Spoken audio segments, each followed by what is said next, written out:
N2O5 में nitrogen की संयोजकता देखिए हमें निकालनी है नाइट्रोजन की, तो ऑक्सीजन की हमें पता होनी चाहिए।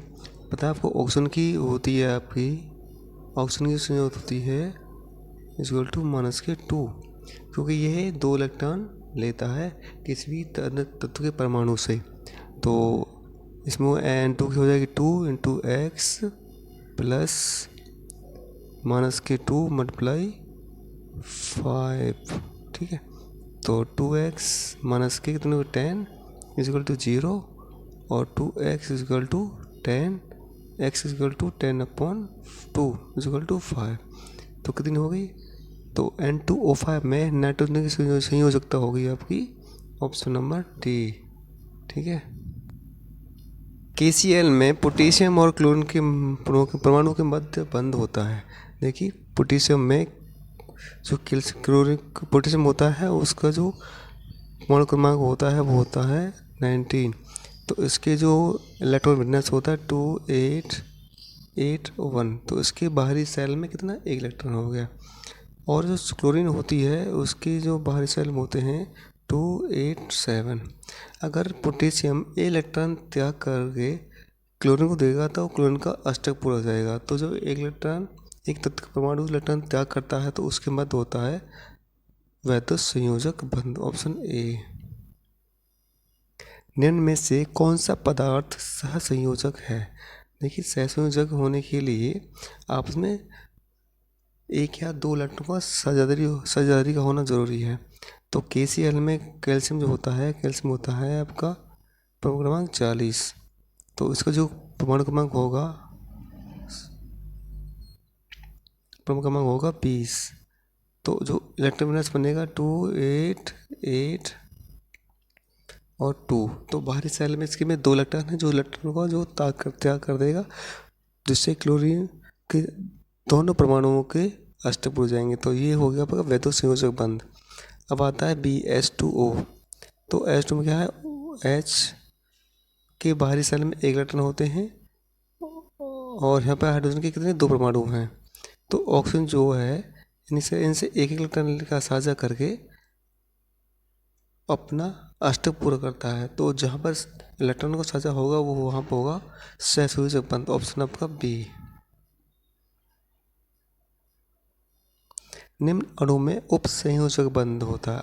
तो अब बताया आपको उपसंयोजक बंध होने के लिए एक तत्व के परमाणु से एक इलेक्ट्रॉन का स्थानांतरण होता है या होती है साझेदारी। तो ये सिर्फ आपकी होती है अमोनियम क्लोराइड में, क्यों अमोनिया सिर्फ एक इलेक्ट्रॉन देता है और दूसरे तत्व के परमाणु से साझा करके अष्टक को पूरा करता है। एक तत्व का परमाणु भार 24 है तथा इसके नाभिक में 12 न्यूट्रॉन हैं। उसकी संयोजकता होगी। देखिए तो परमाणु जो है इसका जो क्रमांक आएगा आपका 24 माइनस के 12 इक्वल टू 12 है, क्योंकि परमाणु क्रमांक बराबर होता है परमाणु भार माइनस न्यूट्रॉन की संख्या। तो परमाणु क्रमांक कितना हो गया 12। जब इसका इलेक्ट्रॉन विन्यास होगा तो 2,8, 2, ठीक है। तो उसके बाहर सेल कितने इलेक्ट्रॉन हो गए 2। तो कितनी होगी संयोजकता 2। N2 अणु के मध्य निर्माण में इलेक्ट्रॉनों की कुल कितनी संख्या भाग लेती है? ये बताया कि इलेक्ट्रॉन जो नाइट्रोजन होता है उसके बाहरी सेल में 3 इलेक्ट्रॉन होते हैं। जब एक उसमें कितने, इसमें 2 परमाणु हैं, तो एक परमाणु के लिए हमारे कितने हो गए 3 इलेक्ट्रॉन और दूसरे के लिए भी 3 हो गए, टोटल हो गए 6 इलेक्ट्रॉन। तो आंसर होगा बी।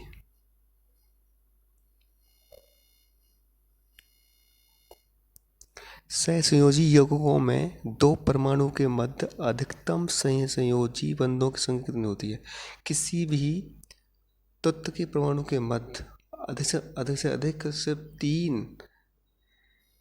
सिर्फ 3 बंधों की संख्या होती है। आंसर आपका हो गया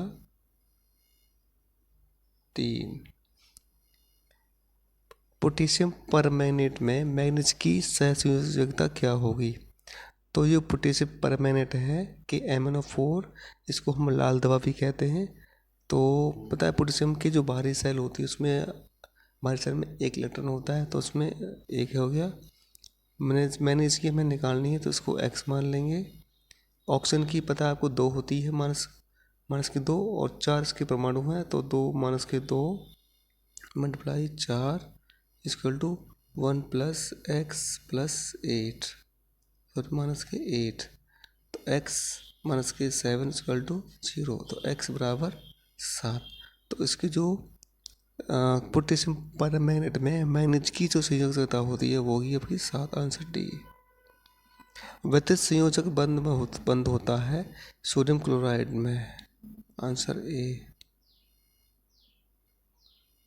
असमान तत्वों के मध्य इलेक्ट्रॉनों के स्थान से निम्न से कौन से बंध बनते हैं? असमान तत्वों के मध्य सिर्फ आयनिक बंध और विद्युत संयोजक बंध बनते हैं, आंसर आपका आ गया सी।